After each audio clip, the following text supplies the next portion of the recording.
Hello my dear students. तो आज हमारा ट्रिग्नोमेट्री का लगभग अभी के लिए तो लास्ट पोर्शन है ये, है ना। पार्ट 5 तो बाद में होगा, तो ये पार्ट 4 का एक ही लेक्चर होगा, है ना।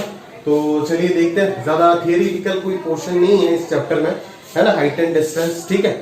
तो मैं पहले बताना चाहता हूँ जो 10th वाले स्टूडेंट हो उनके लिए तो एनसीईआरटी में ये चैप्टर है, एप्लीकेशन ऑफ ट्रिग्नोमेट्री बोल के। और जो 11th वाले देख रहे हो, आप लोगों का बोर्ड एग्जाम है। 10th में ऑलरेडी था, 11th में और बोर्ड्स के सिलेबस में नहीं है, बट स्पेसिफिकली जेई मेन हर साल लगभग मान लो एक एक क्वेश्चन तो पूछता ही है इस चैप्टर के ऊपर। समझ में आ रहा है ना। तो जेई मेन में सिर्फ एक क्वेश्चन आएगा, इसीलिए हम ये चैप्टर पढ़ रहे। अदरवाइज 11th 12th में हम ये चैप्टर पढ़ने का कोई जरूरत हमारा नहीं है। समझ में आ रहा है ना। तो जस्ट बेसिक से आपको समझना है और क्वेश्चन का अप्रोच जो है उसको थोड़ा सा डेवलप करना है, और कुछ नहीं। सही है।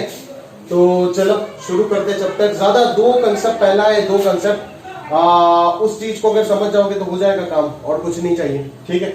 और बाकी तो क्वेश्चन ही क्वेश्चन है, ठीक है। शीट मिल गया, शीट कर लो, बस हो जाएगा, और कुछ नहीं चाहिए। ज्यादा कुछ नहीं है चैप्टर में, ठीक है। एकदम लल्लू सा चैप्टर है ना। 10th वाले बच्चे तो उनका बोर्ड एग्जाम में सिलेबस में है, तो वो तो पहले अपना एनसीईआरटी, पहले तो लेक्चर कंप्लीट देखे, फिर एनसीईआरटी के क्वेश्चंस करे और फिर शीट को बनाए। That's sufficient. उसके बाद अगर किसी के पास समय है और इच्छा है तो एसएलओनी वगैरह कर लो, that's it. S L Loney more than sufficient है इस चैप्टर के लिए। दूसरा अगर बात करूं तो 11th वाले बच्चे एनसीईआरटी तो पहले से कर चुके हो 10th में, अभी आप शीट को कर लो, सफिशिएंट है। और अगर उतना भी समय नहीं है तो सिर्फ एक्सरसाइज 2 जो प्रीवियस ईयर है उसको लगा देना, हो जाएगा। बट मैं बोलूंगा पूरा शीट ही कंप्लीट कर लो एक साथ, ठीक है। तो चलिए जो थ्योरेटिकल पोर्शन है वो थोड़ा बहुत देख लेते हैं 5 मिनट के अंदर, है ना। दो ही कंसेप्ट है बस, एंगल ऑफ एलिवेशन क्या होता है और डिप्रेशन क्या होता है। समझ आ रहा है ना मेरी बात, ठीक है।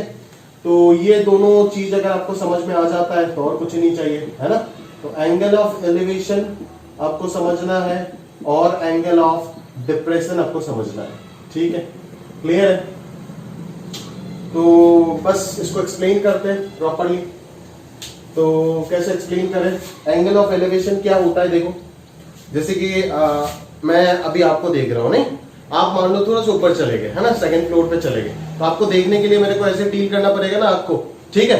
तो ये जो हॉरिजॉन्टल लेवल से ऐसे जब मैं कर रहा हूं तो ऊपर जो एंगल बन रहा है ना, हॉरिजॉन्टल लेवल से ऊपर जो एंगल बन रहा है ना, in the anti clockwise direction, वो हो गया आपका एंगल ऑफ एलिवेशन, है ना। और मान लो आप 2nd फ्लोर से नीचे -1 पे चले गए, ठीक है। तो आपको मेरे को ऐसे देखना पड़ेगा बेसमेंट में जब चले जाओगे, ठीक है, ऐसे देखना पड़ेगा। तो ये हॉरिजॉन्टल से मेरा एंगल ऑफ डिफरेंस होगा, नहीं है, समझ में आ रहा है ना। तो ये क्लॉकवाइज डायरेक्शन में, मेरे लिए क्लॉकवाइज है डायरेक्शन में जो एंगल जनरेट होगा इसको अपन एंगल ऑफ डिप्रेशन बोलेंगे। डायग्राम से समझा सकते हैं। मान लो कि कोई भी आप लोगों में से शानूर को लेते चलो, ठीक है। तो जैसे समझाते, मान लो शानूर यहाँ पे है, नहीं, शानूर यहाँ पे है और शानूर के चाहने वाला यहाँ पे है, ठीक है ना। समझ में आ रहा है ना। भावनों को समझ जाना, शानूर डैश, ठीक है, जो भी है। तो अभी मान लो शानूर निकलता है सुबह सुबह, वो भी निकलती है, ठीक है। अभी ये इन जनाब को देखने वाले, ठीक है। तो शानूर पहले तो इधर देखेगा, ये उसका आंखों के लिए वो ये हॉरिजॉन्टल लेवल हो गया, ठीक है। तो ये जब इनको देखने वाले ऐसे ऐसे ऐसे थोड़ी ना कि नीचे आंख अगर उसका शानूर का अगर ऐसा है, मान लो हॉरिजॉन्टल लेवल में बना देते आई को, ठीक है। अगर ऐसा है, समझ में आ रहा है ना। तो इस लेवल से उसको एंगल जो फॉर्म करना पड़ेगा आई का, वो अपवर्ड डायरेक्शन में करना पड़ेगा, तभी तो वो देख पाएगी ना। अदरवाइज तो नीचे देखेंगे, है ना, पापा को देखेंगे तो लफड़ा है। तो ऊपर अगर मैं बोलूं कि अगर वो इस एंगल जनरेट करके इनको देखते हैं, समझ में आ रहा है ना, तो इनका आंखों का जो हॉरिजॉन्टल लेवल हो जाएगा वो ये हो जाएगा, समझ में आ रहा है ना। तो ये भी जब इनको देखने जाएंगे तो ये एंगल जनरेट करेंगे, समझ में आ रहा है ना। तो शानूर के लिए, है ना, ऐसे तो दोनों पैरेलल लाइंस है ना, कोरस्पॉन्डिंग एंगल दोनों इक्वल होगा। बट शानूर के लिए, शानूर जब इनको देखेंगे तो ये एंगल ऑफ एलिवेशन कहलाएगा, समझ में आ रहा है ना। ये हो जाएगा आपका एंगल ऑफ एलिवेशन, समझ में आ रहा है ना। और ये जब इनको देखेंगे तो इस एंगल को अपन बोलेंगे एंगल ऑफ डिप्रेशन, समझ में आ रहा है। ये जब इनको देखेंगे तो ये एंगल हो जाएगा आपका angle of depression, that's it, और कुछ नहीं। समझ में आ रहा है मेरी बात, क्लियर है ना। चलो बस अभी बाकी चीज शानूर के थ्रू समझने का जरूरत नहीं है, वो अलग अलग क्वेश्चन है हमारे पास, उसके थ्रू अपन आराम से समझते जाएंगे। ये मैंने बेसिक कुछ क्वेश्चन पिक किया है एनसीईआरटी बुक से, है ना। जो भी अच्छे क्वेश्चन है एनसीईआरटी के वो करा के देता हूँ क्लास में, और फिर और कुछ क्वेश्चंस करेंगे आपके शीट से, है ना, फिर हो जाएगा सफिशिएंट है, और कुछ नहीं चाहिए। क्लियर है?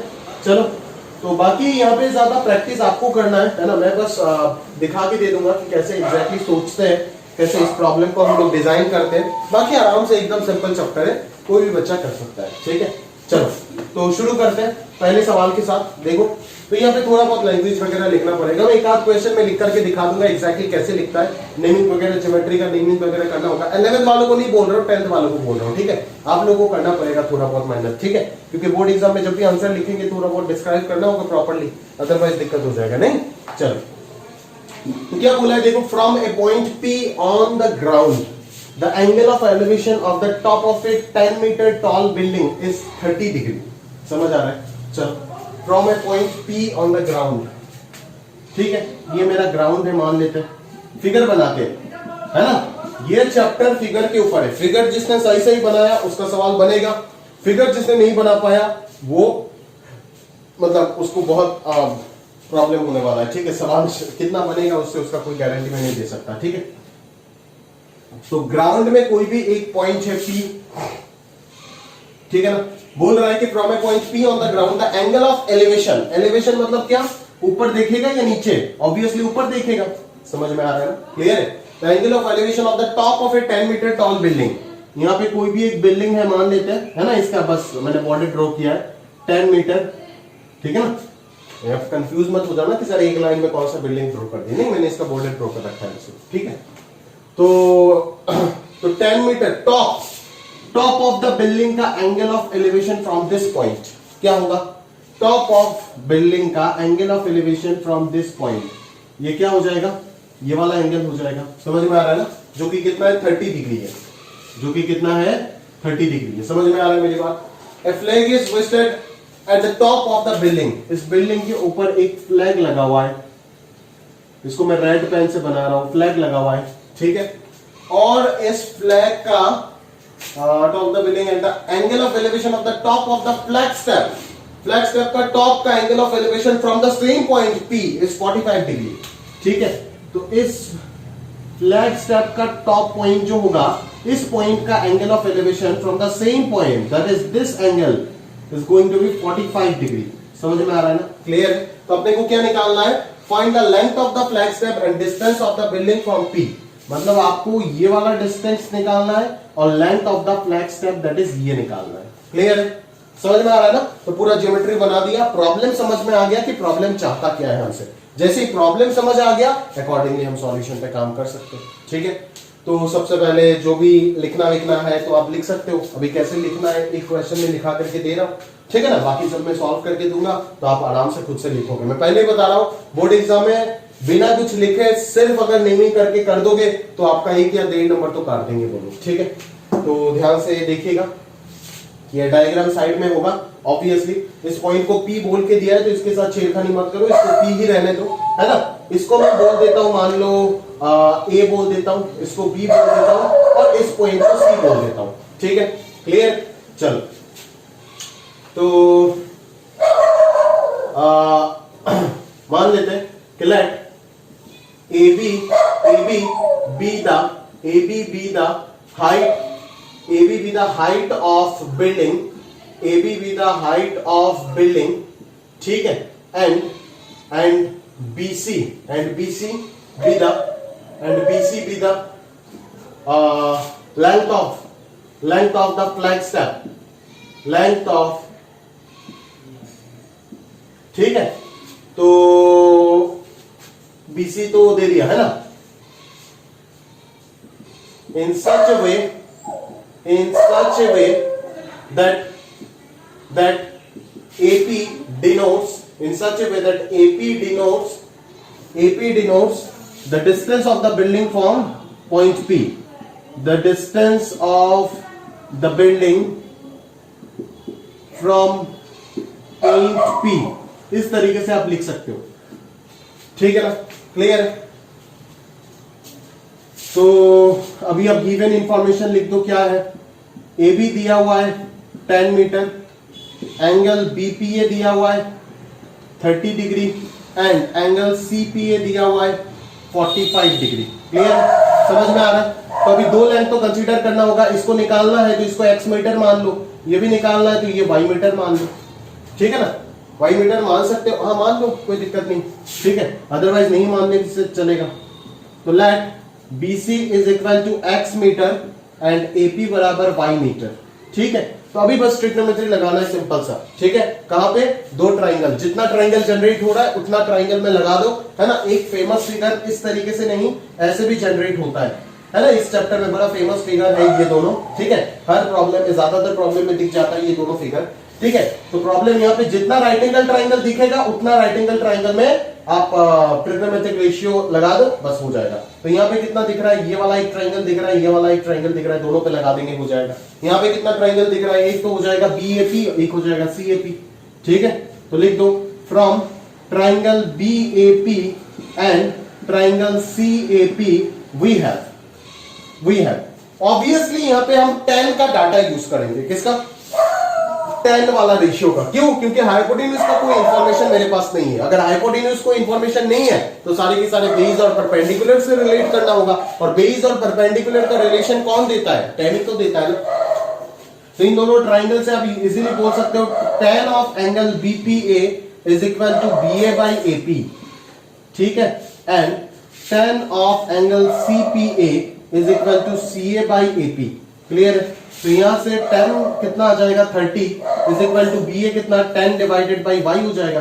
तो y का वैल्यू तो यहां से डायरेक्टली आ गया 10√3 मीटर, समझ में आ रहा है ना। तो यहां से कितना हो जाएगा 1045 इज इक्वल टू CA कितना हो जाएगा x plus 10 divided by AP that is y हो जाएगा। तो x प्लस 10 का वैल्यू हो जाएगा y, तो x का वैल्यू हो जाएगा y minus 10 that is 10 common आ जाएगा, अंदर √3 माइनस 1 मीटर हो जाएगा, ठीक है। तो √3 माइनस 1 कितना हो जाएगा 0.732, तो इंटू 10 अगर कर देंगे तो 7.32 मीटर हो जाएगा। ये समझ में आ रहा है ना, आंसर लिख के रखा था, एग्जैक्टली 7.32 मीटर आया, क्लियर है। देयरफॉर कंक्लूजन दोगे, therefore the length of the flag step, वही तो पूछा है ना, length of the flag step is 7.32 metre and the distance of the building from the point P is 10√3 metre, ठीक है। इतना सा अगर लिखोगे प्रॉपर्ली तो आराम से आपको फुल नंबर दिया जाएगा। और डायग्राम वगैरह जब भी बनाओगे ना दोस्त, 10th वालों को बोल रहा हूँ, 11th वालों को ये सब कुछ नहीं चाहिए, इतना सा जगह पे कर लोगे ना तो ही मैं खुश रहूंगा, समझ में आ रहा है ना। तो पेंसिल से अगर कोशिश करना बनाने का, अगर आपके पास होता है तो ठीक है, अगर नहीं होता है तो आप क्या करोगे, पेंसिल बना दोगे, बट स्केल जरूर यूज करना, ठीक है। चलो आगे अगले क्वेश्चन में ध्यान देते हैं, क्या बोल रहा है, the angle of depression of the top, पहले तो इसको इरेज कर लेते हैं। एकदम सिंपल है ना, समझ जाओगे, थोड़ा सा आधा घंटा दिमाग लगा करके समझ जाओ चीजों को, फिर क्वेश्चन ही क्वेश्चन थोड़ा सा प्रैक्टिस कर लो, हो जाएगा, ठीक है। अभी देखो चैप्टर कितना भी सिंपल हो, चैप्टर कितना भी सिंपल हो, हार्ड क्वेश्चन हर चैप्टर में एग्जिस्ट कर सकता है, ठीक है ना। ये चैप्टर जिसको एकदम पानी जैसा लगता है वो एसएलओनी खोल के देखिएगा इसी चैप्टर का, ठीक है, आपका हालत खराब हो जाएगा, समझ आ रहा है ना। तो हार्ड क्वेश्चन किसी भी चैप्टर में आप बोलो, मैं निकाल करके आपको दिखा दूंगा। ऐसा हार्ड क्वेश्चन कि 10 दूंगा तो एक भी नहीं बनेगा, 100 दूंगा तो एक भी नहीं बनेगा, समझ आ रहा है ना। बट वो आपके एग्जाम में आ सकते हैं, बिल्कुल आईटी का बात कर रहा हूं, समझ में आ रहा है ना, ठीक है। तो उसमें अपन कोई बातचीत नहीं कर सकते, शेड करो मोर देन सफिशिएंट, बाकी सारी चीज बन जाएगा। अगर टाइम मिलता है तो एसएलओनी कर लेना, अदरवाइज ऐसा कोई जरूरी नहीं है। जेईई में जो क्वेश्चन आए हैं वो आराम से एनसीईआरटी करने से ही हो जाता है, ठीक है, शेड वगैरह भी करने का जरूरत नहीं होता। आप एक्सरसाइज 2 खोल करके देखिएगा कितना इजी क्वेश्चन पूछा है, ठीक है। चलो, बट फिर भी मैं बोल रहा हूं सेफ साइड में रहने के लिए शेड कर लो तो विजुअलाइजेशन और क्लियर हो जाएगा, तो आपको कोई दिक्कत नहीं है, ठीक है। एसएलओनी मतलब आपके पास अगर समय ज्यादा है तो आप करो, कोई दिक्कत नहीं है, ठीक है। जिसके पास है, जो करना चाहता है उसको कराता हूं, अदरवाइज ऐसे मैं एसएलओनी नहीं कराता हूं, है ना। जब तक मान लो 40-50 क्वेश्चन दिया हुआ है, बट बड़ा सॉलिड क्वेश्चन है सारे, ठीक है। तो मैं ये प्रोवाइड कर दूंगा ग्रुप पे, आप देख लीजिएगा, अदरवाइज आप एनसीईआरटी एंड शीट करो तो मोर देन सफिशिएंट है, ठीक है।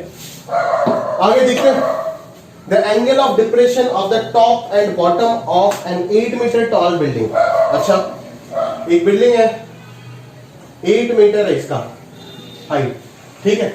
Angle of depression of the top and the bottom of an 8 meter tall building from the top of a multi-story building। अच्छा अच्छा अच्छा,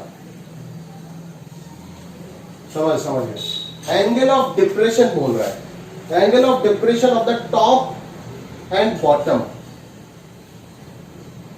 अच्छा, एलिवेशन अगर बोलता तब तो अलग बात था, नहीं एलिवेशन अगर होता तो अलग बात था। एंगल ऑफ डिप्रेशन बोला है ना, angle of depression from the top and bottom of an 8-meter tall building from the top of a multi-story building of 30 degree and 45 degree.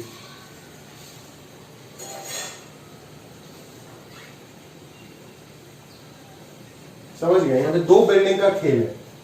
Find the height of the multi-story building and distance between the two buildings. तो दो building है, एक छोटा एक बड़ा है, नहीं? तो angle of depression of the top and bottom, ये मान लेते ग्राउंड लेवल है, ठीक है? ये ग्राउंड लेवल है, तो 8 मीटर इसका हाइट हो जाएगा, 8 मीटर इसका हाइट हो जाएगा, ठीक है? बोला है the angle of depression of the top and bottom of an 8 metre tall building. तो ये 8 मीटर टॉल बिल्डिंग का टॉप एंड बॉटम का जो एंगल ऑफ डिप्रेशन होगा, कहां से? From the top of a multi storey building, मतलब इस बिल्डिंग का टॉप से इस बिल्डिंग का टॉप और बॉटम का जो एंगल ऑफ डिप्रेशन होगा वो आपको 30 डिग्री और 45 डिग्री दिया हुआ है। समझ में आ रहा है ना? तो एंगल ऑफ डिप्रेशन क्या हो जाएगा? ये अगर हॉरिजॉन्टल लेवल है तो ये हो जाएगा एक टॉप का एंगल ऑफ डिप्रेशन जो कि आप 30 डिग्री कंसीडर कर सकते हो, और ये हो जाएगा बॉटम का angle of depression from this point जो कि हो जाएगा आपका 45 डिग्री। क्लियर है? हाइट 8 मीटर दिया हुआ है। Find the height of the multi storey building, that is इस बिल्डिंग का हाइट निकालना है x and distance between the two buildings, that is आपको ये y भी निकालना है साथों साथ। क्लियर है? तो ये है आपका प्रॉब्लम। समझ गए मेरे बात? ये है आपका प्रॉब्लम। तो इस बिल्डिंग को आप मान लो AB, इस बिल्डिंग को आप मान लो CD। सही है? बिल्कुल सही है, सही होगा, ठीक है। एक और कंस्ट्रक्शन करना पड़ेगा कि यहां से एक परपेंडिकुलर बनाओ, तो ये लेंथ हो जाएगा 8 मीटर, तो ये लेंथ हो जाएगा x माइनस 8 मीटर। अभी तो कोई भी ज्योमेट्री से सॉल्व कर लोगे। इस पॉइंट का नाम दे देता हूं, मान लो P, इसको थोड़ा सा हटा देते हैं। इस पॉइंट का नाम देता हूं P, ये x मीटर मान लो, ये पूरा है। ये आपका डायग्राम हो गया। समझ में आ रहा है ना? ठीक है ना? मैं बार बार बोल रहा हूं, ये है आपका मल्टी स्टोर्ड बिल्डिंग और ये है आपका ऑर्डिनरी कोई भी 8 मीटर वाला बिल्डिंग, ठीक है? वो तो खिलौना में ही होता है 8 मीटर वाला बिल्डिंग, ठीक है? हकीकत में तो नहीं होता है। तो ये हो गया आपका इस पॉइंट से इस बिल्डिंग का टॉप और बॉटम, इन दोनों पॉइंट का angle of depression from the top of this building 45 degree और 30 डिग्री। समझना अच्छे से, है ना? अच्छे से लैंग्वेज पढ़ के क्वेश्चन इंटरप्रेट करना खुद से सीखो, ठीक है? तो वही सफिशिएंट है, ठीक है ना? और 10th वालों को ऐसे नहीं बोल रहा हूं कि हर क्वेश्चन में एनसीईआरटी के सारे क्वेश्चन में अच्छे से लिख के प्रैक्टिस कर लेना। बाकी शीट वेट में इतना रामायण लिखने का कोई जरूरत नहीं है, सवाल बनने से होता है ना? सवाल पढ़ो, डायग्राम बनाओ, आंसर निकालो, मैच करो, खत्म, फिर संतुष्ट रहो, और कुछ नहीं चाहिए। समझ में आ रहा है? चलो, क्योंकि अंग्रेजी इतना सीखने चले गए तो होगा कैसे? गणित कब सीखोगे? नहीं। तो यहाँ पे नेमिंग कैसे करें? लिख लीजिएगा, है ना? जो भी ये बिल्डिंग AB माने हो, ये बिल्डिंग CD माने हो, in such a way that the angle of depression of the top and bottom of the building of height 8 metre 30 and 45 degree from the top of the multi storeyed building, that is point C, ठीक है? फिर given information वगैरह लिख देना। मैं directly solving पे ध्यान दे रहा हूं। तो सॉल्विंग पे मैंने आपको हमेशा बोला कि इस चैप्टर में एक ही की कंसेप्ट है कि राइट एंगल ट्रायंगल। अभी राइट एंगल ट्रायंगल कितना दिख गया? एक तो CBD दिख रहा है और दूसरा CAP दिख रहा है, खत्म बात। अभी आप बोलोगे सर यहाँ पे जो राइट एंगल ट्रायंगल जनरेट करना है वो आपको पता कैसे चला? अरे करना तो पड़ेगा ना, नहीं तो दो ट्रायंगल कहां से मिलेगा? दो रिलेशन तो चाहिए ना दोनों वेरिएबल निकालने के लिए, खत्म बात, है ना? वहीं से तो पता चल रहा है कि परपेंडिकुलर ड्रॉप करना पड़ेगा, और इसका हाइट भी दिया हुआ है, तो कोई दिक्कत वाली बात तो है ही नहीं, है ना? तो CBD से अपने को क्या मिल रहा है ना? x upon y is equal, देख ये एंगल अगर 45 है तो ये भी 45 होगा, ये एंगल अगर 30 है तो ये भी 30 होगा, है ना? तो tan 45 हो जाएगा, दैट इज x और y सेम हो जाएगा। और इससे क्या मिलेगा अपने को? इससे मिल जाएगा 1030, इससे मिल जाएगा 1030 equal to x minus 8 divided by y। ठीक है, तो ये कहीं ना कहीं से आ जाएगा √3x minus 8 √3 equal to y। तो y को अपन x लिख सकते हैं, है ना, तो x इधर चला जाएगा, तो ये आ जाएगा आपका x का वैल्यू 8 √3 डिवाइडेड बाई √3 माइनस 1। तो इसको रैशनलाइज कर दो तो आंसर मैच हो जाएगा। ठीक है, तो रैशनलाइज कर देंगे तो ये कैंसिल होकर के आ जाएगा 4 √3 इंटू √3 प्लस 1, √3 से अंदर मल्टीप्लाई कर दो तो ये 3 प्लस √3 हो जाएगा, आ गया ना, और वही हो जाएगा आपका y। खत्म, समझ में आ रहा है मेरी बात, क्लियर है? तो बस वही अप्रोच जो है वो जनरेट करना है आपको। ठीक है, और कुछ नहीं, और चैप्टर पूरा सिंपल है, रद्दी है, कुछ भी नहीं है। चलो आगे देखते हैं। अगला question, from a point on a bridge across a river the angles of depression of the banks on opposite sides of the river are 30 degree and 45 degree. River और ब्रिज, पहले तो ये बनाते हैं, कैसे बनाए रिवर और ब्रिज, ताकि आपको दोनों विजिबल हो जाए। ब्रिज मान लेते हैं ऐसे है, ठीक है, ऐसे ब्रिज, और इधर से मान लो ना, इमेजिन कर लो इसके नीचे से जस्ट रिवर आ रहा है। मैं इतना अच्छा ड्राइंग नहीं कर सकता, ये पानी तैर के आ रहा है, समझ में आ रहा है ना, तो बरसात नहीं हो रहा है, पानी तैर के आ रहा है इधर से। ठीक है, अभी दिखा नहीं सकता ना, 3D बोर्ड तो है नहीं तो दिखा देता, समझ आ रहा है ना, ये समझ जाए, ये नीचे ये मैं ये सब हटा देता हूँ, मजा नहीं आता है। ठीक है, समझ जाए, ऐसे ऐसे ऐसे पानी पानी बह रहा है, आपके अंदर आ रहा है ना, आपकी तरफ जा रहा है ये पानी, है ना, और ऐसे ऐसे ब्रिज होकर के मानो मेरे थोबरे के इधर से जा रहा है, समझ में आ रहा है ना, क्लियर है? ऐसे ब्रिज जा रहा है और ऐसे नीचे से पानी जा रहा है, समझ आ रहा है ना, फील करो फील करो। ठीक है, चलो, तो अभी बोल रहा है, अभी ये सब हटा देते, बस ब्रिज को रखते हैं, सही है। चलो, तो बोला है from a point on a bridge, bridge के ऊपर कोई पॉइंट लेना है। ठीक है, ले लिया, ब्रिज के ऊपर कोई point, across a river the angle of depression of the bank on opposite sides of river। अच्छा, opposite side of river, तो river का एक एंड मान लेते हैं यहाँ पे है, एक एंड यहाँ पे है। ठीक है, तो एंगल ऑफ डिप्रेशन, तो इस पॉइंट से इसका डिप्रेशन, दैट इज ये वाला एंगल का बात कर रहा है, और इस पॉइंट से इस पॉइंट का डिप्रेशन, दैट इज ये वाला एंगल का बात कर रहा है। ठीक है, तो एक है 30 डिग्री, एक है 45 डिग्री, क्लियर है? If the bridge is at height of 3 metre, मतलब ग्राउंड लेवल से इसका हाइट कितना है, 3 मीटर है। ठीक है, तो find the width of the river, width of the river मतलब इन दोनों पॉइंट के बीच का डिस्टेंस निकालना है। हो गया ना काम? तो ये 30 है तो ये भी 30 हो जाएगा, ये 45 है तो ये भी 45 हो जाएगा, क्लियर है? तो अभी ये डिस्टेंस निकालने के लिए इसको x मान लेते, इसको y मान लेते, समझ में आ रहा है ना? तो ये 3 है तो 3/x इक्वल टू 1030 क्लियरली दिख रहा है, तो x का वैल्यू हो जाएगा 3√3, यहां तक तो सॉल्व हो गया। और इधर आ जाएगा 3/y इक्वल टू 1045, तो y का वैल्यू क्लियरली दिख रहा है 3 हो जाएगा, है ना? तो length of width of river कितना हो जाएगा, x प्लस y, है ना, दोनों बैंक से डिस्टेंस हो जाएगा ना, दोनों एंड से डिस्टेंस वही तो होगा ना, x प्लस y, तो x प्लस y कितना आ जाएगा 3 × 1 + √3। ये देखो आंसर भी वही है, समझ में आ रहा है मेरी बात, क्लियर है?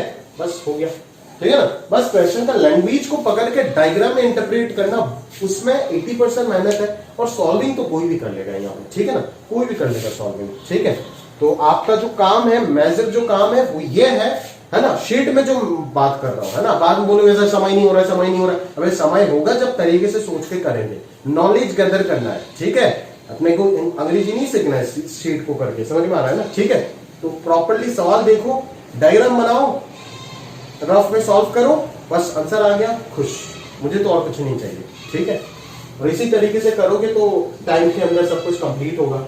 ठीक है, चलो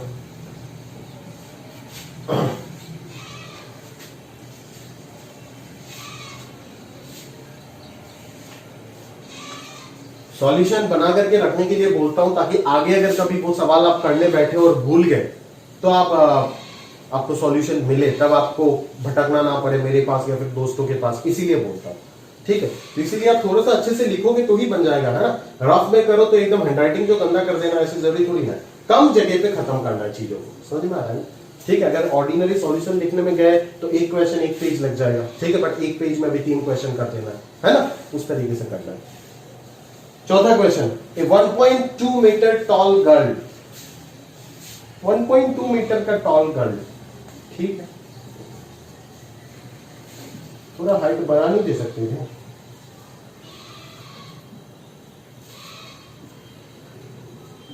ठीक है, हुआ क्या गर्ल, पता नहीं, बाल बाल दे देते, यही है मेरा गर्ल, उससे ज्यादा नहीं बना सकते। उनका हाइट है 1.2 metre. Spots a balloon moving with a wing in a horizontal line at a height of 88.2 meter from the ground. अच्छा, ग्राउंड से 88.2 मीटर ऊपर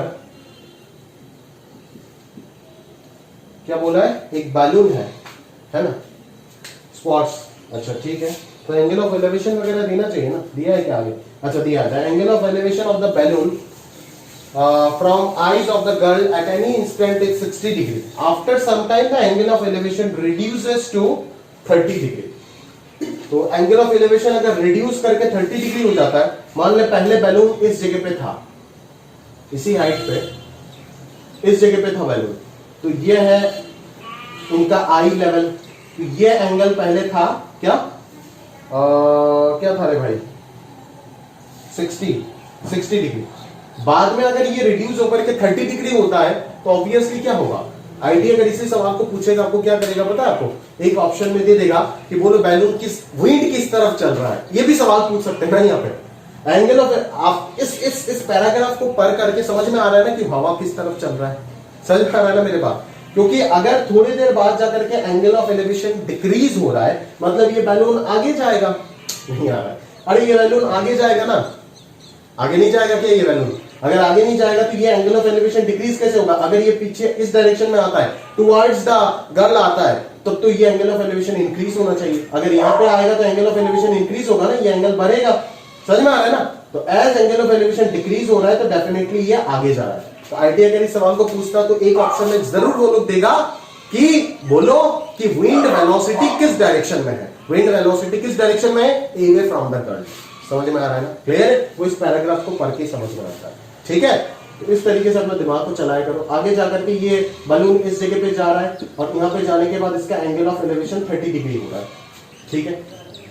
अपने को निकालना क्या है, अपने को निकालना क्या भाई, find the distance travel by the balloon during the interval. अच्छा मतलब ये डिस्टेंस निकालना है, ये डिस्टेंस निकालना है कितना है, ये तो सिंपल है, ये 88.2 मीटर, ये 1.2 मीटर, तो ये हाइट कितना हो गया, ये हो गया आपका 87 मीटर, ठीक है ना। अभी दोनों ट्राइंगल में लगा दो फॉर्मूला, इस लेंथ को मैं x मान लेता हूं और इस पूरा लेंथ को मैं y मान लेता हूं, ठीक है। तो इस वाले ट्राइंगल में अगर मैं लगाऊं तो 87/x हो जाएगा 1060, ठीक है, तो यहां से x आ जाएगा, ठीक है ना। तो और बड़े वाले ट्राइंगल में अगर मैं लगाऊं तो सिमिलरली 87/y हो जाएगा 1030, ठीक है, तो यहां से y आ जाएगा और यहां से x आ जाएगा, तो y और x अगर दोनों मिल गया तो y माइनस x जो होगा वही आपका क्या हो जाएगा, distance between this two balloon, दो बैलून नहीं है, मतलब find the distance travel by the balloon, दो बैलून तो नहीं, एक ही बैलून ट्रेवल हुआ है, तो डिस्टेंस कितना डिस्टेंस ट्रेवल हुआ है, y माइनस x, ये पूरा y है, ये x है तो y माइनस x, तो y निकाल दो, यहां से x निकाल दो, y माइनस x निकाल दो, आंसर आ जाएगा, क्लियर है, बस लिख देना अच्छे से, समझ आ रहा है मेरी बात। चलो आगे चलते हैं,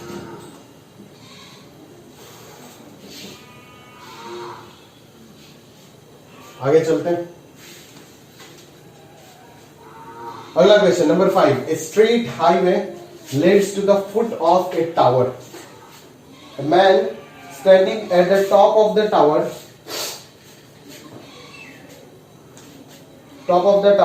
observes a car at an angle of depression 30 degree, ये मान लेते टावर है, एक मैन है जो एक कार को ऑब्जर्व कर रहा है, ठीक है, at an angle of depression, top में बैठ के कार को ऑब्जर्व कर रहा है with an angle of depression कितना 30 डिग्री, तो ये एंगल भी 30 डिग्री हो जाएगा, सही है।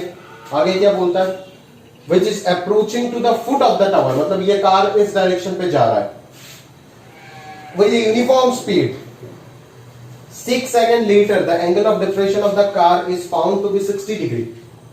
फिर 6 सेकंड बाद एंगल ऑफ डिप्रेशन 60 हो गया, मतलब ये एंगल 60 हो जाएगा। तो यहां से यहां तक कार को पहुंचने में कितना टाइम लगा?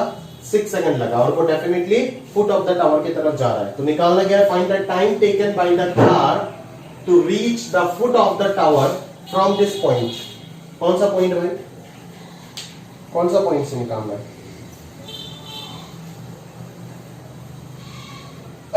इस पॉइंट से या इस पॉइंट से?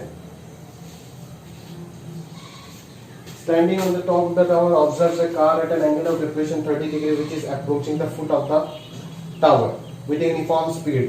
ठीक है, स्पीड यूनिफॉर्म है, एक्सेलरेशन 0 है, मतलब s इक्वल टू vt काम करेगा, ठीक है ना। Speed equal to distance equal to speed into time. ये कब काम करता है? जब एक्सेलरेशन 0 होता है। स्पीड यूनिफॉर्म स्पीड का मतलब क्या है?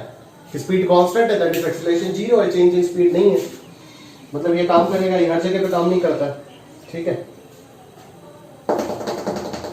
अभी क्या सोचना है यहाँ पे? Find the time taken bye, मेरे पॉइंट समझ नहीं आ रहा है। पॉइंट का मतलब क्या है? कौन सा पॉइंट बोल के देना चाहिए ना,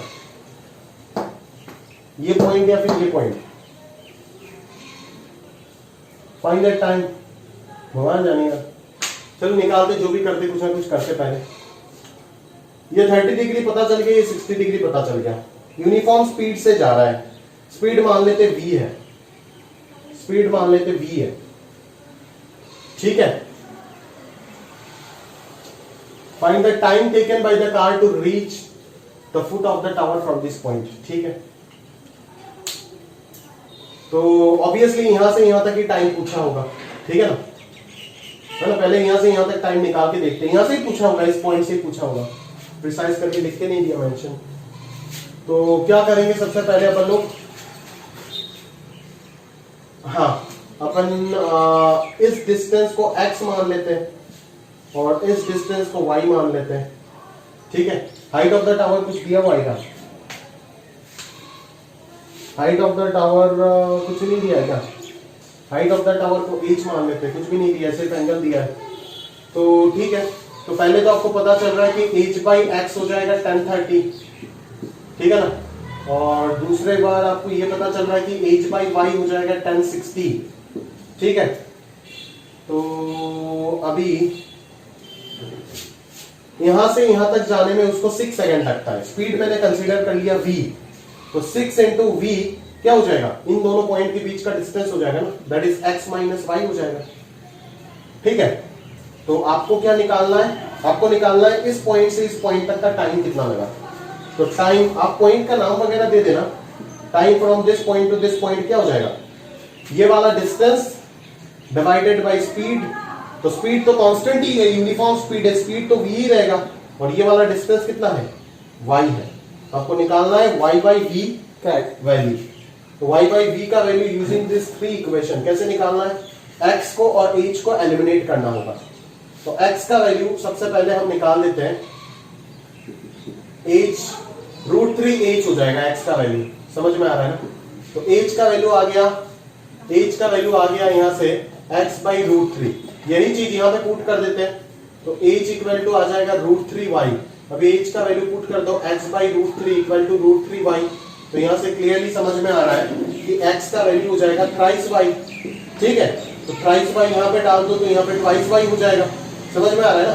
तो y बाई v का वैल्यू कितना आएगा? 6/2, दैट इज 3 हो जाएगा।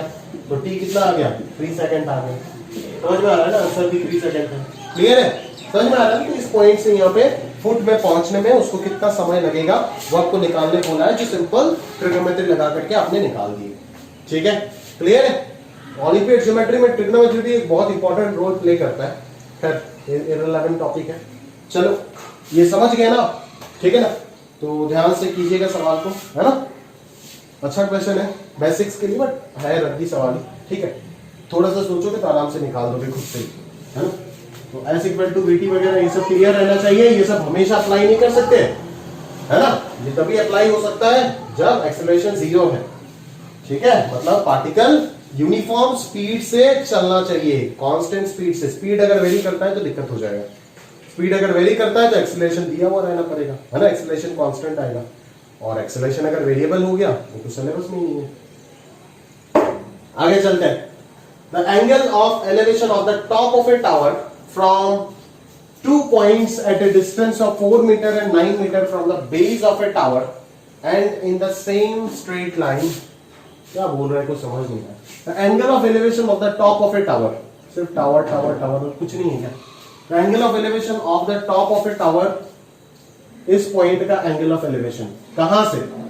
From 2 points at a distance 4 meter and 9 meter from the base of a tower। अच्छा, बेस ऑफ द टावर से 4 मीटर डिस्टेंस पे एक पॉइंट है और 9 मीटर डिस्टेंस पे एक और पॉइंट है। इसको ए बोल देते, इसको बी बोल देते। इन दोनों पॉइंट से एंगल ऑफ एलिवेशन दिया हुआ है कितना कितना? Tower and in the same straight line with it are complementary. अच्छा, कंप्लीमेंट्री मतलब अगर इसको मैं थीटा बोलता हूं तो ये क्या हो जाएगा? 90 माइनस थीटा होगा, तभी तो कंप्लीमेंट्री होगा ना। तो prove that the height of the tower is 6 metre. तो इसको एच मान लेते हैं, तो एच बाई 4 क्या हो जाएगा? tan थीटा हो जाएगा ना, इस ट्राइंगल से। ठीक है, और पूरा बड़ा वाला ट्राइंगल अगर मैं लेता हूं तो क्या हो जाएगा? H by 9 equal to tan of 90 minus theta, तो ये हो जाएगा cot थीटा।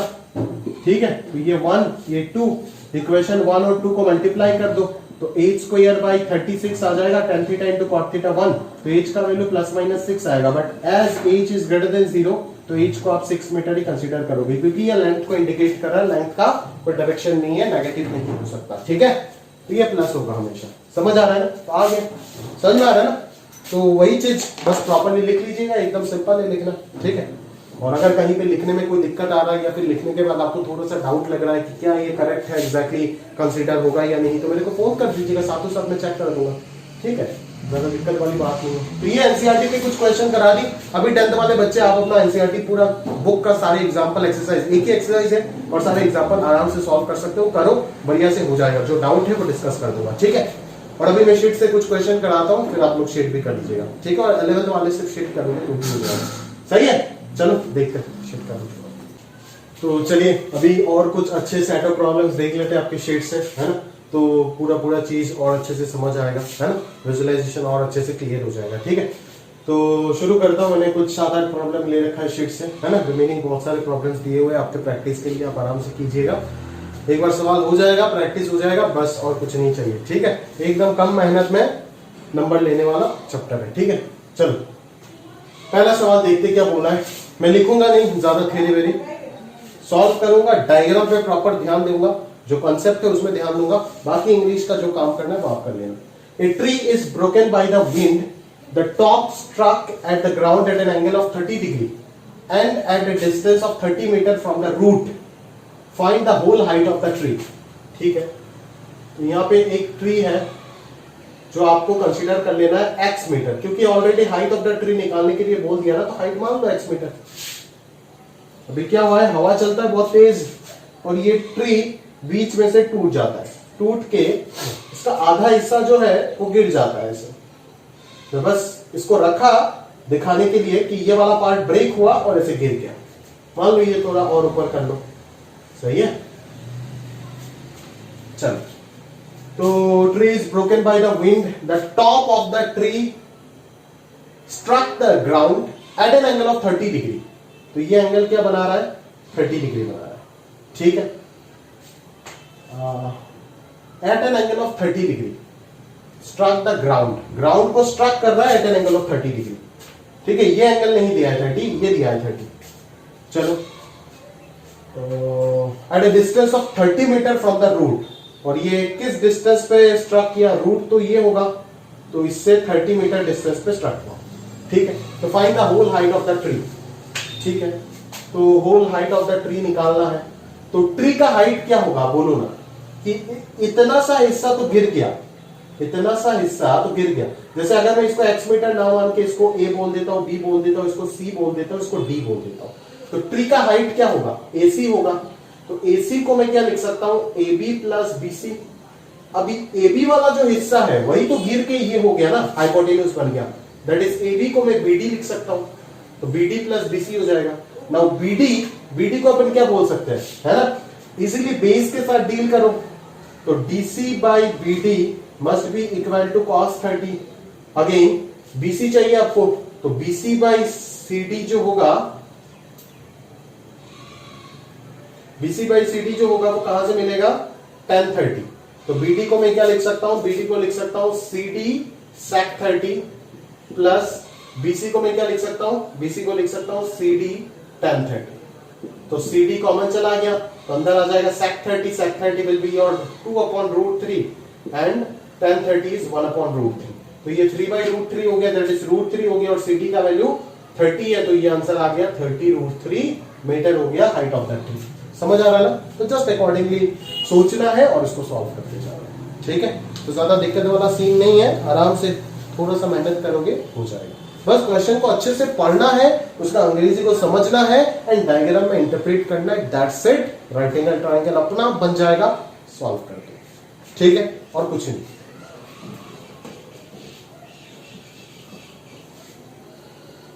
चलो अगला क्वेश्चन देखो, from a window of 15 metre high above the ground, ground बना लेते पहले,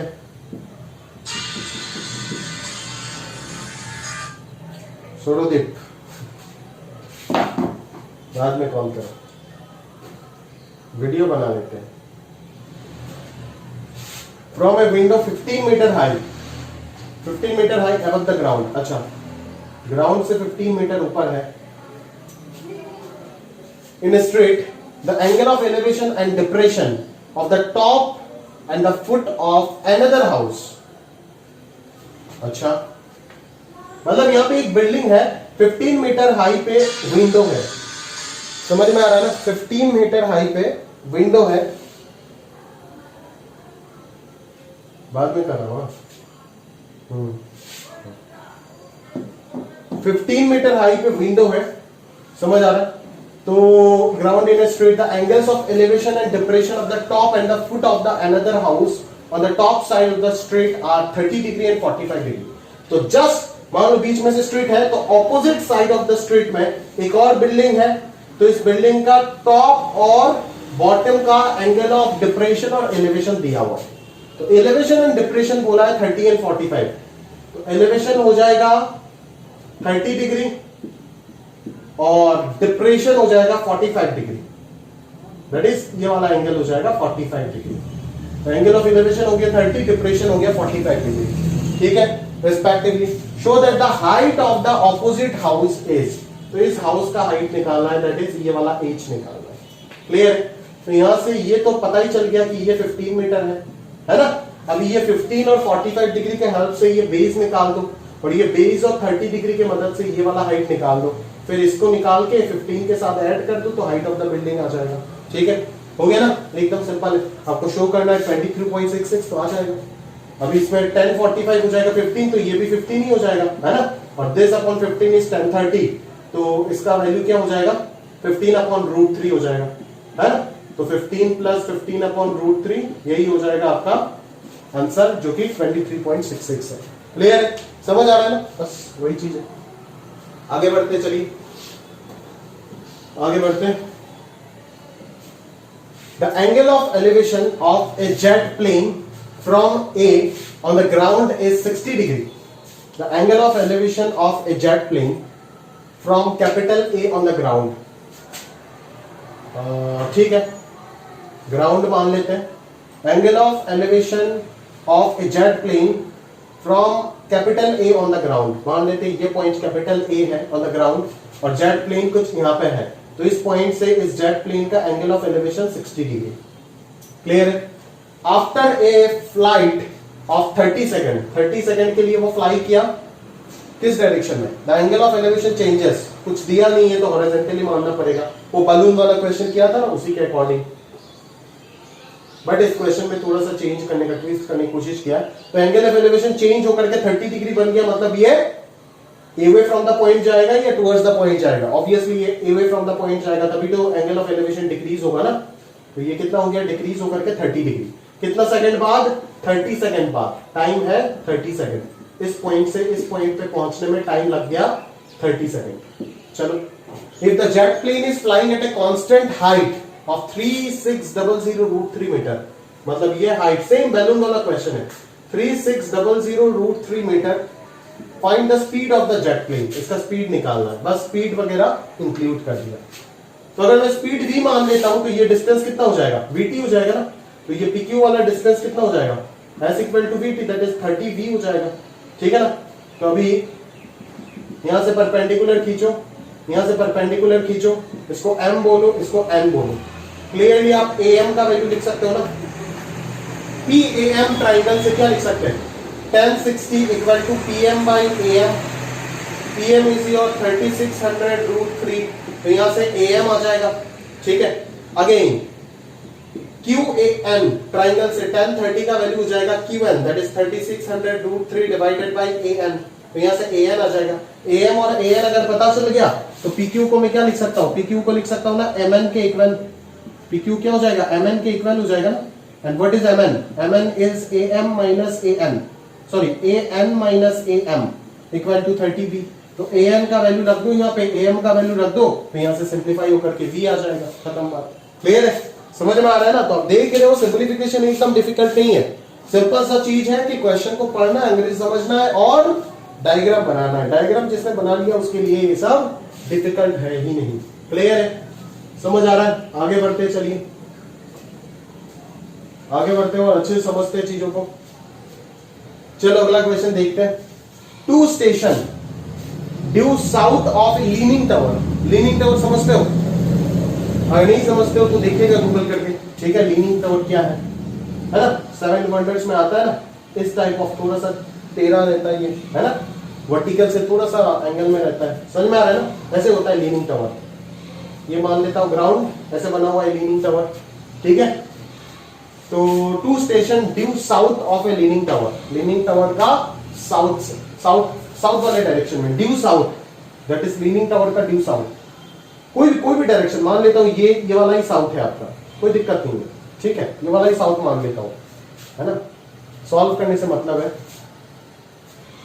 due south of a leaning tower which leans towards the north, अगर ये साउथ है तो ये नॉर्थ हो जाएगा, तो लीन अगर नॉर्थ पे कर रहा है from its foot, elevation alpha beta beta, elevation of the top of the tower from this station, ठीक है। तो ये डायरेक्शन आपका नॉर्थ हो गया, ये डायरेक्शन साउथ हो गया, मान लिया मैंने। इस तरीके से लीनिंग टावर रखा हुआ है, आपको प्रूफ करना है inclination theta two the horizontal, इस लीनिंग टावर का हॉरिजॉन्टल के साथ इंक्लिनेशन थीटा मैंने मान लिया, तो यहां से एक परपेंडिकुलर तो ड्रॉ करना ही होगा, ठीक है। और दो स्टेशन में जो एंगल ऑफ एलिवेशन दे रहा है, दो स्टेशन, दोनों स्टेशन किस में, साउथ वाले डायरेक्शन में, तो यहाँ पे मान लेते एक स्टेशन ए है और यहाँ पे मान लेते एक और स्टेशन बी है, तो अल्फा बीटा दोनों का एंगल ऑफ एलिवेशन है, अल्फा बीटा दोनों का एंगल ऑफ एलिवेशन है। The top of the tower from this station, तो इन स्टेशन से टॉप ऑफ द टावर का एंगल ऑफ एलिवेशन दिया हुआ है अल्फा बीटा, मतलब ये अल्फा ये बीटा मान लो, तो इंक्लिनेशन थीटा निकालना है आपको, ठीक है ना। अच्छा डिस्टेंसेस ए एंड बी दिया हुआ है, अच्छा ये स्मॉल ए होगा, स्मॉल ए एंड बी दिया होगा फ्रॉम इट्स फुट, ठीक है। तो फुट से ए डिस्टेंस पे है आपका अल्फा एलिवेशन वाला स्टेशन और बी डिस्टेंस पे होगा बीटा एलिवेशन वाला पॉइंट स्टेशन, ठीक है।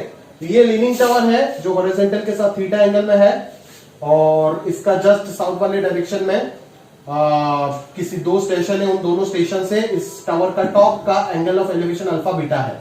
तो पहला स्टेशन जो अल्फा एंगल ऑफ एलिवेशन दे रहा है उसका दूरी लीनिंग टावर से ए है और बीटा वाले का बी है, ठीक है। तो आपको क्या निकालना है, height of the leaning tower निकालना है, सॉरी इंक्लिनेशन थीटा निकालना है, थीटा का एक रिलेशन निकालना है, प्रूफ करना है, ठीक है ना। तो इसके लिए अपन क्या कर सकते हैं, कुछ तो कंसीडर करना होगा, इसको मान लेते हैं y, इसको मान लेते हैं x, तो एक रिलेशन तो क्लियर है कि x by y equal to tan थीटा, ठीक है।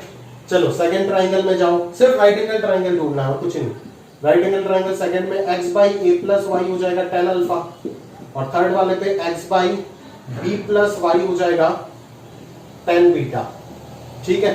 अभी आप आराम से ज्यादा सोचो मत, इसके अकॉर्डिंग देखो, यहाँ पे सारा रिलेशन कॉट में चल रहा है, तो यहां से कॉट निकाल दो, सबके सब कॉट निकाल दो। कॉट थीटा क्या आएगा, y by x. Cot alpha क्या आएगा, a plus y by x. Cot beta क्या आएगा, b plus y upon x. ठीक है, तो अभी जैसे जैसे यहां पे किया है ना, बी कॉट अल्फा, आरएचएस में पकड़ता हूं, b cot alpha minus a cot beta divided by b minus a. करो b cot alpha, cot alpha को डाल दो यहां पे, तो ये आ जाएगा a b plus b y by x minus a cot beta कितना हो जाएगा, a b plus a y by x divided by b minus A.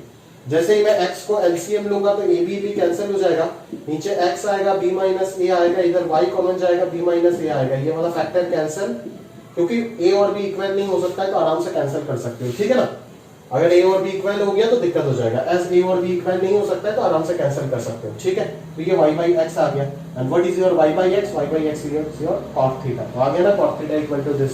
Simple है, प्रॉब्लम को बस विजुअलाइज करना है, इंटरप्रेट करो ज्योमेट्रिकली, आराम से हो जाएगा चीजें।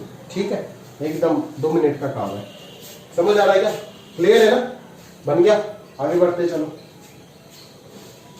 नोट कर लीजिएगा प्रॉपरली, है ना, जो क्वेश्चन मैं क्लास में करा रहा हूं उसमें आप लैंग्वेज लिखने का प्रैक्टिस करो, अच्छे से थ्योरी वगैरह लिख के डायग्रामेटिकली बढ़िया से करो। और रिमेनिंग क्वेश्चन जो शीट का आपका होमवर्क में रहेगा वो आप बस जैसे मैं अभी कर रहा हूं उसी तरीके से सॉल्व कर लो, कॉपी में हो जाएगा। बस प्रॉपरली करना ताकि 2 महीना बाद अगर भूल जाओ कोई सवाल देखो तो समझ आए एटलीस्ट। ठीक है, if the angle of elevation of a cloud from a point h meters above a lake is alpha, if the angle of elevation of a cloud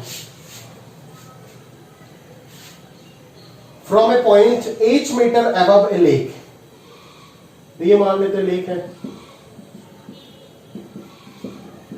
ये लेक है मान लिया, चलो रेड पेन का हेल्प लेते तो थोड़ा मजा आएगा।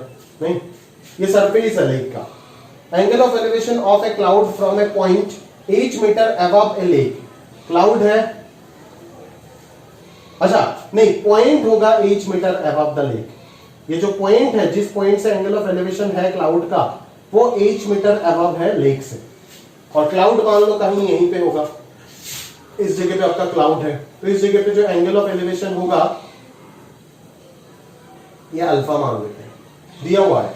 ठीक है, and angle of depression of its reflection in the lake is beta. अब इसी क्लाउड का जो रिफ्लेक्शन होगा लेक में, ये कितना डिस्टेंस ऊपर होगा, ये तो h हो गया, इसको x मान लेते हैं, तो ये टोटल इधर h प्लस x डिस्टेंस नीचे आएगा। तो इसी पॉइंट से इसी क्लाउड का जो रिफ्लेक्शन होगा, रिफ्लेक्शन, इसी क्लाउड का जो रिफ्लेक्शन होगा उसका एंगल ऑफ डिप्रेशन दिया हुआ है, एंगल ऑफ डिप्रेशन दिया हुआ है, और वो कितना दिया हुआ है, बीटा दिया हुआ है। समझ में आ रहा है ना, ये देखो angle of depression of its reflection in the lake is beta. तो आपको प्रूव करना है height of the cloud, height of the cloud मतलब ये डिस्टेंस आपको निकालना है, ग्राउंड से लेक के ऊपर कितना हाइट है, that is h plus x निकालना है आपको। तो सबसे पहले तो आपको x आइडेंटिफाई करना होगा, है ना। तो x आइडेंटिफाई करने के लिए आप क्या कर सकते हो, सबसे पहले इस डिस्टेंस को अगर मैं d मान लेता हूं तो एक रिलेशन तो क्लियरली दिख रहा है, tan alpha equal to x by d। ठीक है, दूसरा रिलेशन इस ट्राइंगल से अगर मैं देखूं तो tan बीटा का value x plus twice h हो जाएगा ना, क्योंकि ये वाला परपेंडिकुलर का length h plus x, twice h plus x हो जाएगा, डिवाइडेड बाय कितना आएगा, d आ जाएगा। क्लियर है, तो यहां से मैं आराम से निकाल सकता हूं क्या, हाँ आराम से यहां से x आ जाएगा, कोई दिक्कत नहीं। तो x कैसे निकालूंगा, यहां से x कैसे निकालूंगा, दोनों को डिवाइड कर दो, तो ये tan alpha by tan beta आ जाएगा equal to x by x plus 2h आ जाएगा। ठीक है, तो क्रॉस मल्टीप्लाई कर दो तो x tan alpha plus twice h tan alpha equal to x tan beta. तो x का वैल्यू क्या आ जाएगा, twice h tan beta divided by tan beta minus tan alpha, यही आ जाएगा x। Height of the cloud क्या हो जाएगा, दिस प्लस h, है ना, देयरफॉर हाइट ऑफ क्लाउड क्या हो जाएगा, इसी x के साथ h को ऐड कर दो, that is twice h tan beta divided by tan beta minus tan alpha plus h। तो जैसे ही ऐड करेंगे तो ये हो जाएगा आपका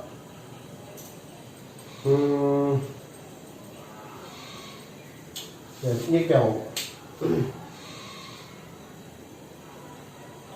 ट्रैक्शन वाला काम हो गया नहीं, एक्स टेन बीटा आ रहा है, ten beta minus tan alpha, सही तो था,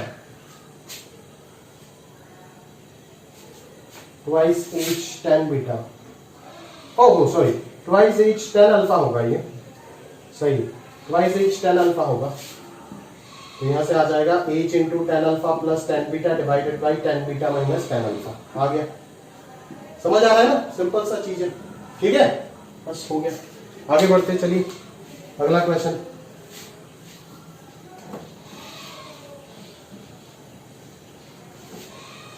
समय कितना हुआ देखना पड़ेगा यार, 1 घंटा हो गया क्या, नहीं 1 घंटा तो नहीं हुआ, चलो हो जाएगा, कल तो मैंने दो 2.5 घंटे वीडियो बनाया, 2.5 घंटे। चलो, a round balloon of radius r subtends an angle alpha at the eye of observer। अच्छा ये थोड़ा सा अटपटा सा क्वेश्चन, मेरा बैलून आ गया यहाँ पे, राउंड बैलून, ठीक है राउंड बना देते, नहीं तो डायग्राम सही से नहीं बना तो सही बनाने के चक्कर में और गया है ये काम से। चलो, round balloon radius r subtend कर रहा है an angle alpha at the eye, eye मान लेते हैं यहाँ पे है, मतलब आग वाग बना के फायदा नहीं, पॉइंट मान लेते हैं, ये आई है, तो ये अगर सबटेंड कर रहा है एंगल अल्फा, मतलब ये एंगल पूरा पूरा अल्फा हो जाएगा, ठीक है ना। चलो, eye of observer, while the angle of elevation of its center, अच्छा एंगल ऑफ एलिवेशन ऑब्जर्वर का मतलब सेंटर का एंगल ऑफ एलिवेशन, इस राउंड बैलून सर्कुलर बैलून है ना, तो इसका सेंटर का एंगल ऑफ एलिवेशन दिया हुआ है, तो सेंटर को बनाने के लिए मुझे इन दोनों लाइन को पहले ज्वाइन करना होगा, तो ये एंगल जो दिया है वो शायद दिया है बीटा, ठीक है, और ये एंगल पूरा पूरा अल्फा, इन दोनों का समेशन अल्फा, ठीक है। तो यहाँ पे इंसान खड़ा हुआ है, तो सेंटर का एंगल ऑफ एलिवेशन ये बीटा हो गया, और सर्कुलर बैलून का आंख पे एंगल सबटेंडेड अल्फा हो गया। देखो आप ज्योमेट्री में ऐसे ही पढ़े होंगे कि सेंटर से किसी भी पॉइंट एक्सटर्नल पॉइंट से सर्कल के ऊपर अगर दो टेंजेंट खींचते तो इन दोनों का लेंथ सेम होता है, ये कॉमन साइड है ना, और अगर मैं यहाँ से परपेंडिकुलर ड्रॉ करता हूँ तो आप जानते हो सेंटर से टेंजेंट के ऊपर परपेंडिकुलर क्या होता है, रेडियस होता है, तो ऐसे ऐसे ये दोनों ट्रायंगल कॉन्ग्रुएंट हो गया, तो ये एंगल इक्वल हो जाएगा, दैट इज ये भी अल्फा बाई 2 ये भी अल्फा बाई 2 हो जाएगा, क्लियर है ना, इतना तो ज्योमेट्री आता होगा। सेंटर से परपेंडिकुलर अगर ड्रॉ करेंगे किसी भी टेंजेंट के ऊपर सर्कल का, तो वो रेडियस के इक्वल होगा, समझ में आ रहा है ना, perpendicular draw from the centre to the tangent of a circle is equal to radius, तो ये भी परपेंडिकुलर ड्रॉ किया, ये भी परपेंडिकुलर ड्रॉ किया, ठीक है ना। या फिर आप ऐसे भी बता सकते हो RHS कॉन्ग्रुएंसी भी दिख रहा है, या फिर आप SSS भी बोल सकते हो, कुछ भी समझ में आ रहा है। और 10th वाले अगर नहीं पढ़े हो तो ये नेक्स्ट चैप्टर में आप पढ़ोगे सर्कल में, ठीक है। तो ये हो गया आपका ओवरऑल चीज, ठीक है।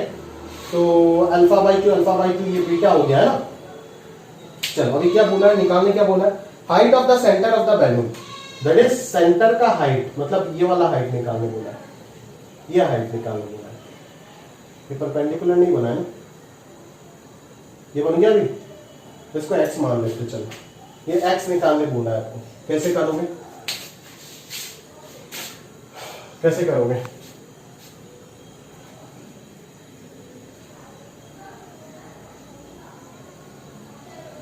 सबसे पहले तो आप एक काम करो, आप ये ट्रायंगल कंसीडर करो सबसे पहले, ठीक है। इस ट्रायंगल में परपेंडिकुलर r है, एंगल अल्फा बाई 2 है, और ये हाइपोटेन्यूज है, ठीक है। तो r divided by hypotenuse, r divided by इसको c इसको p बोल देते हैं, r divided by cp equal to sine alpha by 2 होगा, तो cp का वैल्यू हो जाएगा r कॉसेक अल्फा बाई 2, मतलब cp आ गया, और cp और cm के मदद से मैं x निकाल सकता हूं ना, क्योंकि cm डिवाइडेड बाई cp हो जाएगा sign beta perpendicular by hypotenuse sign beta हो जाएगा, तो हमें निकालना है CM, तो CM हो जाएगा CP sin beta. And what is CP? CP is your R cosec alpha by 2 into sin beta. Clear है? यही आ जाएगा R cosec alpha by 2 into sin beta. हाँ, कैलकुलेशन एक लाइन का है, बस डायग्राम प्रॉपर्ली इंटरप्रेट करना था। क्लियर है? समझ आ रहा है? चलो आगे देखते हैं अगला क्वेश्चन।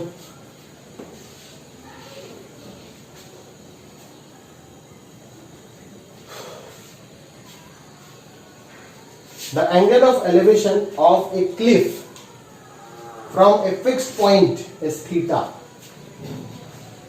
ठीक है, फिक्स्ड पॉइंट से एंगल ऑफ एलिवेशन किसी भी क्लिफ का थीटा है, मान लिया। किसी भी पॉइंट से किसी क्लिफ का एंगल ऑफ एलिवेशन थीटा है। After going up a distance of k metre towards the top of the cliff at an angle of 5। तो आप towards the top of the cliff इसके डायरेक्शन में गए हो इस पॉइंट से, बट आप इस डायरेक्शन पे भी नहीं गए, इस डायरेक्शन पे भी नहीं गए, आप एक नया एंगल का डायरेक्शन पे गए जो कि फाई एंगल पे है। समझ में आ रहा है? क्लियर है? And it is found that the angle of elevation is alpha. और उस पॉइंट पे जाने के बाद के डिस्टेंस, उस डायरेक्शन में के डिस्टेंस जाने के बाद आपका एंगल ऑफ एलिवेशन पता चला उस टॉप से कितना है? अल्फा। तो हाइट ऑफ द क्लिफ आपको निकालना है। समझ में आ रहा है? तो डिफिकल्ट क्वेश्चन हो गया ये, तो समझ में आया। अभी किस डायरेक्शन में जाना, बच्चे यहाँ पे ये कंफ्यूजन में आ जाते हैं कि फाई जो मैं एंगल लू वो इस लेंथ के इधर लू या फिर इस लेंथ के इधर लू। बट आप ध्यान से सोच के देखो, आप मान लो के डिस्टेंस इस पॉइंट तक गए फाई एंगल में, तो इस पॉइंट पे जाने के बाद इस पॉइंट का एंगल ऑफ एलिवेशन हो सकता है क्या? अल्फा नहीं। और ऊपर अगर चाहोगे तब तो इस पॉइंट से ऊपर चला जाएगा। एंगल ऑफ एलिवेशन अल्फा कैसे बनाओगे आप? समझ में आ रहा है ना? तो आप इस डायरेक्शन में नहीं जा सकते। फाई ऑब्वियसली समझ में आ रहा है, अगले लाइन पढ़ के ही समझ में आ रहा है कि फाई जो है वो थीटा से छोटा होगा। ठीक है, तो इस डायरेक्शन में गए आप, फाई कितना डिस्टेंस? के डिस्टेंस गए, और के डिस्टेंस में जाने के बाद इस पॉइंट से इस टॉप ऑफ द क्लिफ का जो एंगल ऑफ एलिवेशन है वो कितना है? अल्फा। दैट इज ये एंगल कितना आ गया? अल्फा। ठीक है, तो अभी आपको ये के पता चल गया, यहां से परपेंडिकुलर ड्रॉप कर दो, तो अभी आपको ये लेंथ चाहिए। समझ आ रहा है ना? तो उसके लिए सबसे पहले क्या करोगे? सबसे पहले क्या करें हम? के पता है, फाई पता है, ठीक है। तो अपन लोग सबसे पहले एक काम कर लेते हैं ना, काम करे तो करे क्या, यहां पे कैलकुलेशन डिफिकल्ट हो जाएगा नहीं। हाँ, हाइट ऑफ द क्लिफ निकालना है, इसको h मान लेते हैं। ट्राइंगल तो बहुत अजीब सा ट्राइंगल बन रहा है। h और थीटा देकर के मैं क्या रिलेशन निकालूं? ये रिलेशन निकाल सकता हूं, इसका लेंथ, और इसका लेंथ में इसके मदद से निकाल दूंगा, बट इसके मदद से कैसे निकालूंगा? ये भी तो सवाल है। देखो शुरू करते चलो, इसको a बोल देते, इसको b बोल देते, इसको c बोल देते। तो h बाई ए बी हो जाएगा tan थीटा, एकदम बड़े वाले ट्राइंगल से। तो ए बी का वैल्यू क्या आ जाएगा? h cot थीटा आ गया। ठीक है, अभी इस ट्राइंगल से ये m बोल दो, ये p बोल दो। PMA ट्राइंगल से AM का वैल्यू निकाल सकते हो ना, क्योंकि AM बाई AP जो है वो हो जाएगा cos फाई। तो AM का वैल्यू हो जाएगा AP, that is K cos phi हो जाएगा। तो इतना सा लेंथ आ गया K cos फाई। ठीक है, समझ में आ रहा है ना? क्लियर है? चलो, तो ये हो गया K cos फाई, और PM भी तो निकाल सकते हो। PM का वैल्यू हो जाएगा K sin फाई, तो ये लेंथ हो गया K sin फाई। ठीक है, देखो मैं कैसे सोच रहा हूं, देखो तो ये अगर K sin फाई हो गया तो ये लेंथ भी हो गया K sin फाई। ठीक है, और ये पूरा पूरा अगर h cot थीटा है तो इससे अगर K cos फाई चला गया तो इतना सा लेंथ कितना आ जाएगा? h cot theta minus K cos phi. तो ये वाला लेंथ मिल गया ना, ये वाला लेंथ क्या हो जाएगा? h cot theta minus K cos phi. और ये वाला लेंथ भी मिल जाएगा, ये वाला लेंथ कितना आ जाएगा? h minus K sin phi. समझ में आ रहा है ना? तो ट्राइंगल CPN पे चले जाओ, triangle CPN at the end triangle CPN से अगर मैं देखूं तो tan अल्फा का वैल्यू मुझे नजर आ रहा है h minus k sine phi divided by h cot theta minus k cos phi. यहां से सॉल्व करके h निकाल दो, हो जाएगा। ठीक है, वही ज्योमेट्री का एप्लीकेशन किया। तो h tan alpha into cot theta minus k cos phi into tan alpha equal to h minus k sine phi. तो यहां से h ब्रैकेट के अंदर आ गया, तो ये tan alpha cot theta minus 1 हो जाएगा, और इधर k cos phi tan alpha minus k sin phi हो जाएगा। ठीक है, h का वैल्यू क्या आ रहा है? h का वैल्यू आ रहा है k बाहर आ रहा है cos phi tan alpha minus sin phi, और नीचे आ रहा है tan alpha cot theta minus 1। ठीक है, तो आप tan अल्फा से ऊपर नीचे डिवाइड कर दो, तो cos फाई ये तो कैंसिल हो जाएगा, और यहाँ पे sin phi into 1 by tan alpha cot alpha हो जाएगा। देखो मैच हो गया आंसर, और नीचे आ जाएगा cot theta minus cot alpha. Clear है ना? बस वही चीज है, ज्योमेट्रिकली इंटरप्रेट करना। बच्चे जो मैं क्लास में जब करने देता हूँ ये सवाल उनको, तो ये देखता हूँ कि वो प्रॉब्लम में आते हैं कि सर मैं फाई एंगल इस डायरेक्शन पे जाऊं या फिर इस डायरेक्शन पे जाऊं। ये तो समझ में आया कि हाइपोटेन्यूज या फिर बेस के डायरेक्शन पे नहीं जा सकता क्योंकि अलग सा डायरेक्शन दिया हुआ है, बट मैं जाऊं तो इस डायरेक्शन पे या फिर इस डायरेक्शन पे, ये समझ नहीं आता है उनको। तो अगला लाइन पढ़ने के बाद समझ आता है। बोला है कि इस डायरेक्शन में फाइव के डायरेक्शन में के डिस्टेंस जाने के बाद नया एंगल ऑफ एलिवेशन मिल रहा है अल्फा। तो अगर मैं इस डायरेक्शन में जाता हूं तो इस पॉइंट तक पहुंचने के बाद एंगल ऑफ एलिवेशन अल्फा तो मुझे नहीं मिल सकता ना, क्योंकि टॉपमोस्ट पॉइंट ये है, तब तक एंगल ऑफ डिप्रेशन हो जाएगा। ये समझ में आ रहा है ना? क्लियर है? तो या फिर एंगल ऑफ डिप्रेशन तो नहीं हो सकता। अगर मैं इस डायरेक्शन में चला भी जाता हूं, अगर मैं इस डायरेक्शन में चला भी जाता हूं तो इस बना सकते हो, इस डायरेक्शन में जाके भी बना सकते हो जितना लग रहा है ना। इस पॉइंट का एंगल ऑफ एलिवेशन हो जाएगा अल्फा, बना सकते हो। डायग्राम थोड़ा सा चेंज हो जाएगा, ये पलट जाएगा, बस बना सकते हो, ऐसा कोई दिक्कत नहीं। आप इस डायरेक्शन में जाओ फाई, या फिर आप इस डायरेक्शन में जाओ, हो जाएगा, है ना। डायग्राम अगर आपका ऐसे भी बनता है तो इशू नहीं है, आराम से हो जाएगा, है ना। ये हो गया आपका थीटा एंगल, और आप इस डायरेक्शन में गए के डिस्टेंस एट एंगल फाई, और इस डायरेक्शन में जाने के बाद आपका एंगल ऑफ एलिवेशन आ गया अल्फा। ये डायग्राम बना करके सॉल्व कर दो, देख लेना आप लोग खुद से ट्राई करके कि ये डायग्राम बना करके सॉल्व कर पा रहे हो या नहीं कर पा रहे हो। ठीक है, क्लियर है? हो जाएगा, इस डायग्राम से भी आराम से हो जाएगा, कोई दिक्कत नहीं। क्लियर है ना? परपेंडिकुलर ड्रॉ कर देंगे यहाँ से, हो जाएगा आराम से। क्लियर है ना? तो इसको h मान लेंगे, है ना। फिर ये k वाले ट्राइंगल के मदद से ये लेंथ निकाल देंगे, तो ये लेंथ आ जाएगा सब्ट्रैक्शन करने के बाद। फिर ये लेंथ निकाल देंगे, फिर बड़े वाले ट्राइंगल से टोटल लेंथ निकाल देंगे, फिर सब्ट्रैक्ट करके ये लेंथ आ जाएगा, तो ये आ जाएगा, आराम से हो जाएगा। ठीक है, दोनों डायरेक्शन में कर सकते हो। पहले मैंने गलत बोल दिया, ध्यान नहीं दिया, मैंने सोचा एंगल ऑफ डिप्रेशन हो जाएगा, नहीं, बिल्कुल नहीं। इस डायरेक्शन में अगर मैं जाता हूं तो भी ये एंगल ऑफ एलिवेशन ही रहेगा। ठीक है ना, क्योंकि इस पॉइंट तक पहुंचने के बाद जब तक आप इस पॉइंट का हाइट को क्रॉस नहीं करोगे, है ना, अगर आप ऐसा ऐसा यहां तक कुछ चले जाते तब जाकर के और एंगल ऑफ एलिवेशन इस पॉइंट में पॉसिबल नहीं होता। तब मतलब इस हाइट को आप क्रॉस जिस वक्त करोगे तब और एंगल ऑफ एलिवेशन पॉसिबल नहीं होगा, वो एंगल ऑफ डिप्रेशन होना शुरू हो जाएगा। क्लियर है? समझ आ रहा है ना? तो इसी तरीके से सोच के अपने को करना है, आप दोनों डायरेक्शन में करके देखिएगा, आराम से हो जाएगा। ठीक है, चलो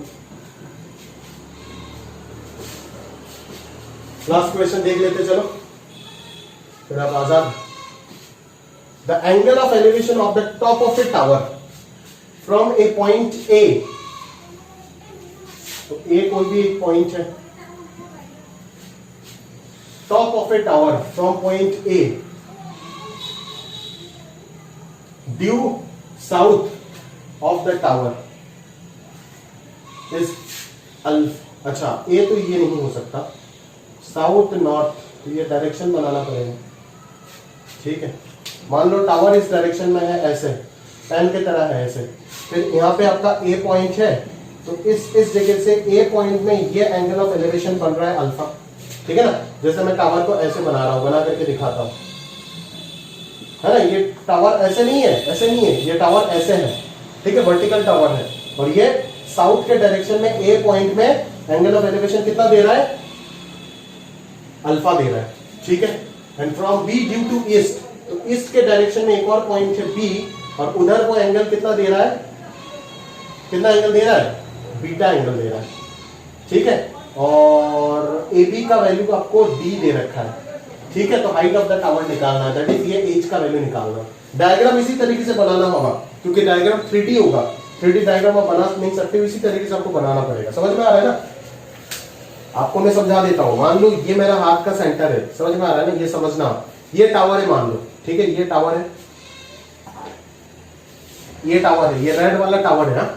ये रेड वाले से ये मान लो टिप जो है ये ए पॉइंट है और इधर वाला टिप बी पॉइंट है। तो ए पॉइंट में जो एंगल ऑफ ए पॉइंट से टॉप ऑफ द टावर का जो एंगल ऑफ एलिवेशन है वो अल्फा है। मतलब इधर अगर मैं एक पेन लगाता हूं तो ये अगर मैं पेन लगाता हूं तो ये जो राइट एंगल ट्राइंगल जनरेट हो रहा है ना, तो ब्लू पेन और ब्लैक पेन के बीच का जो एंगल है वो अल्फा है। सिमिलरली इधर अगर मैं बनाता हूं ऐसे, तो आपको ब्लैक और ब्लू वाले के बीच का जो एंगल, ये वाला जो एंगल है, ये वाला एंगल, ये एंगल हो गया बीटा। समझ में आ रहा है ना? तो यही दोनों मैंने ड्रॉ किया कि ये टावर अगर ऐसे होता तो यहाँ पे अल्फा एंगल गिराता और यहाँ पे बीटा एंगल गिराता।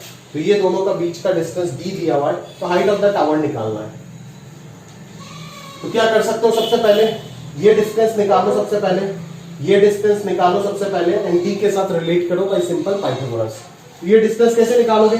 ये जो एक राइट एंगल ट्राइंगल बनेगा ऐसे जाएगा और फिर ऐसे गिरेगा, ठीक है। तो ये राइट एंगल ट्राइंगल का हाइट हो जाएगा h और बेस हो जाएगा ये वाला पॉइंट AP, है ना, और एंगल अल्फा।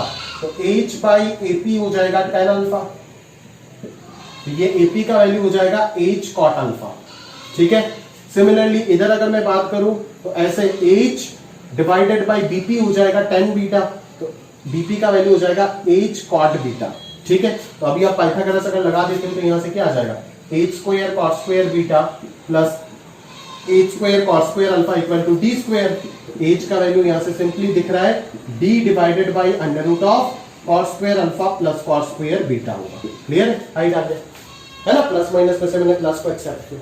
क्लियर है? क्योंकि माइनस क्यों नहीं होगा, आप जानते हो लेंथ की बात चल रहा है। समझ आ रहा है ना?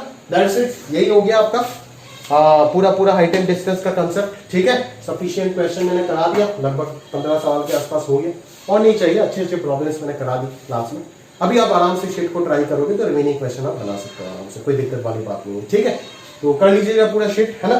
क्लास 10 ये वीडियो, एक ही वीडियो है इस चैप्टर का, और कुछ नहीं है ना। आपका होमवर्क है कि पहले आप एनसीईआरटी कंप्लीट करोगे, है ना, सारे एग्जांपल्स प्लस सारे एक्सरसाइज क्वेश्चन, ठीक है, विद प्रॉपर लैंग्वेज, ठीक है। समझ में आ रहा है ना? अच्छे से लिख के करना, है ना, थ्योरी वगैरह अच्छे से लिख करके, डायग्राम वगैरह शो करके अच्छे से करना, जैसे आप एचएसएलसी में आंसर लिखोगे। और फिर क्लास 10 का होमवर्क है शीट, ठीक है ना। शीट एक्सरसाइज 1 2 3 में तो 5 ही क्वेश्चन है, कर लीजिएगा ये तीनों, ठीक है। और उसके बाद अगर आपके पास समय है और थोड़ा प्रैक्टिस का मन करता है तो मैं एसएल लोनी का पीडीएफ दे दूंगा, विद सॉल्यूशन है ना। तो आप कर लीजिएगा, अगर किसी में डाउट होता है तो मेरे को बोलिएगा, अदरवाइज यहां तक करेंगे तो मोर देन सफिशिएंट, ठीक है, और नहीं चाहिए। और 10th वाले 11th वाले आप क्या करोगे, आपको एनसीईआरटी तो ऑलरेडी पहले कर चुके हो, अगर किसी को नहीं किए तो कर लेना, अदरवाइज 10th का एनसीईआरटी, अदरवाइज आप शीट को प्रैक्टिस करो अच्छे से, उसी से हो जाएगा, ठीक है। तो आपके लिए सबसे इंपॉर्टेंट हो जाएगा एक्सरसाइज 2 प्रीवियस ईयर को ध्यान से करना, और एक्सरसाइज 1 और 3 तो करोगे। उसके बाद अगर समय मिलता है या फिर करने का मन है तो ऐसे लोनी कर लेना, अदरवाइज इतना जरूरी नहीं है, ठीक है ना। एक सवाल के लिए इतना मेहनत और ठीक नहीं करना, ठीक है। चल बाद में समय मिलेगा तो कर लेंगे, सिलेबस खत्म होने बाद, ठीक है। तो मैं पीडीएफ दे दूंगा ग्रुप में, आप देख लीजिएगा प्रॉपर्ली, ठीक है। तो इसी के साथ साथ आज का लेक्चर यहीं पे अपन समाप्त करते हैं, ठीक है। और मिलेंगे हम नेक्स्ट चैप्टर के साथ, सीक्वेंस एंड सीरीज, ठीक है। तो आज के लिए यहाँ तक समाप्त करते हैं, अलविदा।